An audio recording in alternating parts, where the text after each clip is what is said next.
Hello and welcome everybody, I'm Christian from Berlin and it's time for another Beatles classic. We are building up, so listen to the whole thing. If you need more song recommendations, there are plenty under the video, Beatles and what have you. If you enjoyed this one, please leave a like, it means a lot to me and keeps me motivated. Let's go.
Hello, welcome everybody who wants to learn this wonderful piece.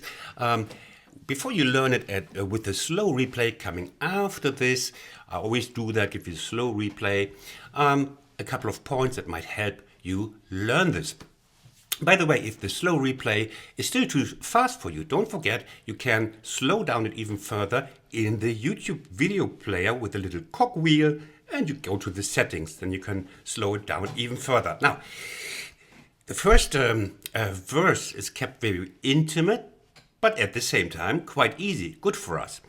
It allows us also to build up a little bit later with fills. So what we can learn in the first verse is how to deal with the pedal, because that might help you tying these thirds, and it will help you later also tie the stuff. Now, in case you don't know how to use the pedal, but go to the YouTube search and you enter my name and sustain pedal and you will get my tutorial for this. You can do the same with all topics you like that are connected with me, like Let It Be and my name. You'll find the Let It Be tutorial. Oh, so that's a good tip because I have so much different content. So, but here for and pedal down immediately after playing the first note, and you use it for an entire bar. Pedal up down, that it's not smearing, and pedal up, down. You see? Pedal up, down. And so on. Now, we have to move on a little because the difficulties start to heat up a little bit in the second verse. Now, the first thing I have to mention is, yes, now we play an arpeggiated left hand, but you know, I don't let you get away with just playing the octaves. No, look at this. I play the 1/5 and the 9th, and it's such a great pattern for ballads. So alternating, we have an F with the G and with the F and with the G. Gives it more richness. So 1 and 2 and 3. And we have a little bit of a fill for that luxury sound, because you want to play this in a really luxurious space, like your friend's restaurant who doesn't have to pay you. Now, okay, so same when we go to C1, and we play the 9th on the C7, you see? 1 and 2, and we put a little fill, a wonderful slip note fill. So this is one of the bars you should practice separately a couple of times.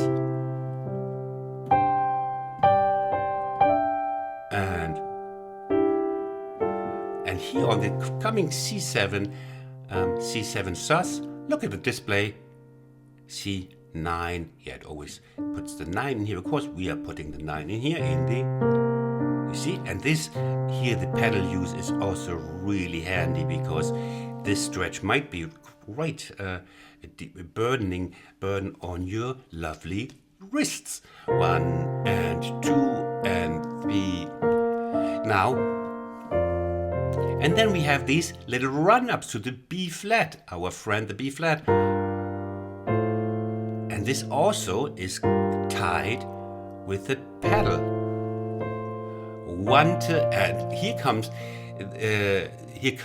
good English. Here come the first 16th syncopations, where you should have a closer look. 1 to and 2 and 3 and to 4 to, and yeah. So if you go to the slow replay, pay attention to these spots. We cannot play everything double here because the tutorial would get too long. But I think I'm the only one who's playing full arrangements and repeating that in slow replay. So that's quite a luxury for you here. And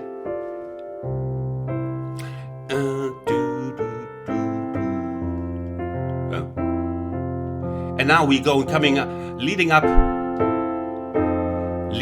again. Here you also practice first the left hand, because we're running up to the chorus number 1 in B flat. So 1 and 2 to and to 3 to and to 4 and 1. Yeah, go practice those separately, these run ups.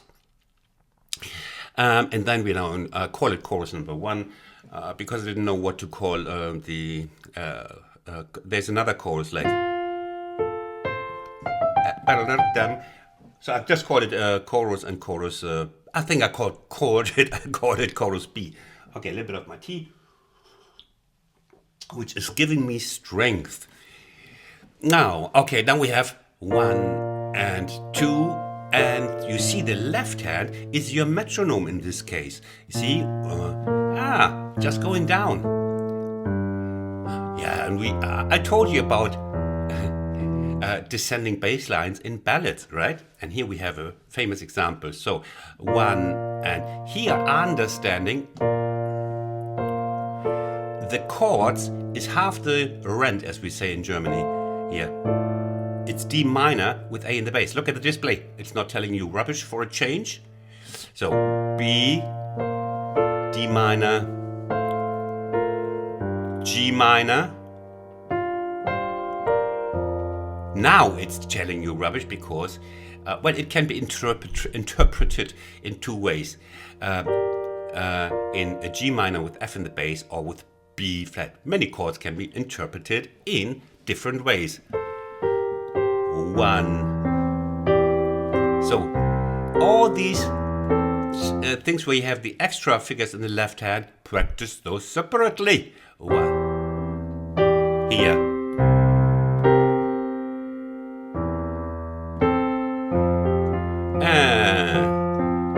And here I played something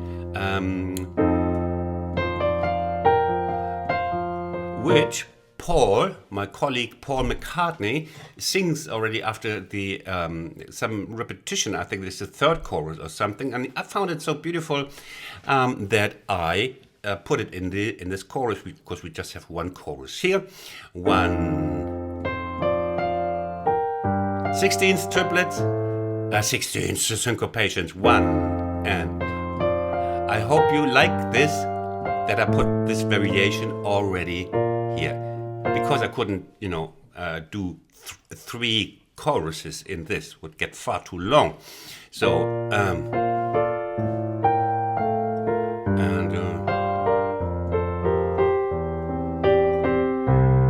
okay.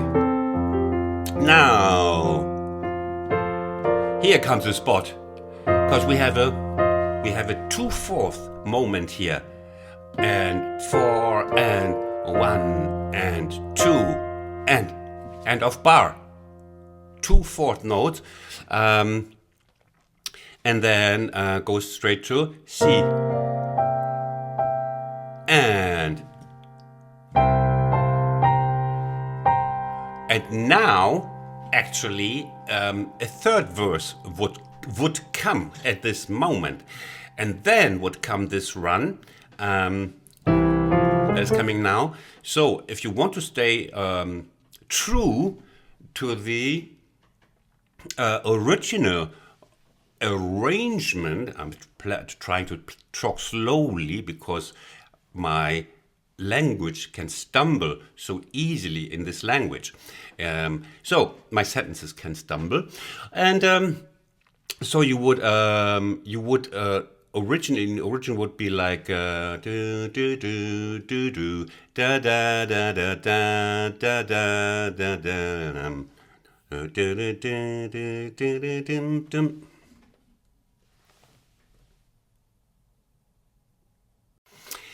And now you see I play this this run here in my arrangement.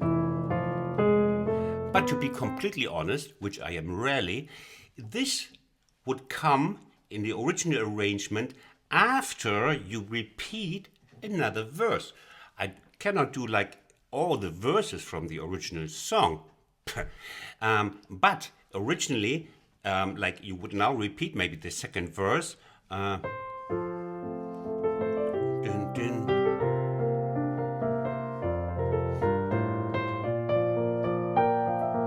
Now pay attention. 1 and 2 and 3 and 4 and here.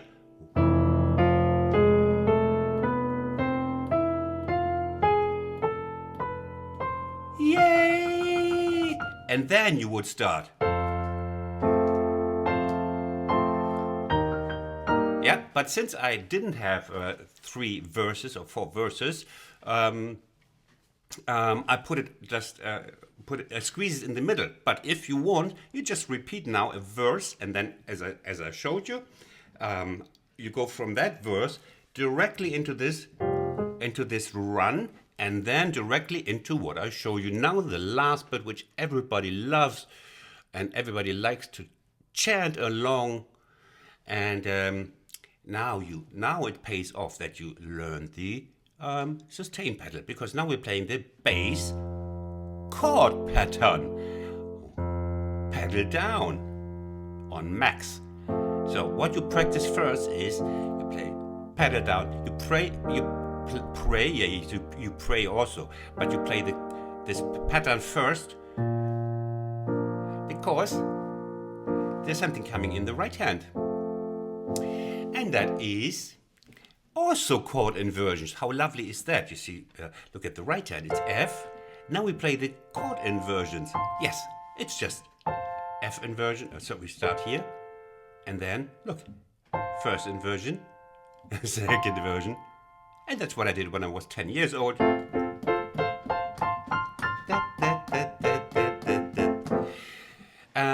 And here we have it, this exercise in Hey Jude. Maybe they wrote it just for that. Okay, so that's just memory hook. And then it will be much easier if you practice this up front in the left hand. Then B flat. And a little run to ornament this, to embellish this. Yeah, introducing a little bit of blue note, minor third, because they do it in their chanting too. And I'm quoting this a little bit later, and the rest is easy once you practice the left hand separately. And that's it. Now it's coming the slow replay, and I hope you enjoy learning this, and maybe check out my hundreds of other songs. The real jewel, the heart of my channel is the playlists, because there I structured them like blues songs, blues tutorials, and then hits of all times. And you go to that playlist if you don't want to learn the blues stuff, and there you just scroll down and you have them all at your hand, from As Time Goes By to Misty to Hey Jude to Soul Pieces, whatever you fancy. Have a great day, and I hope you come back.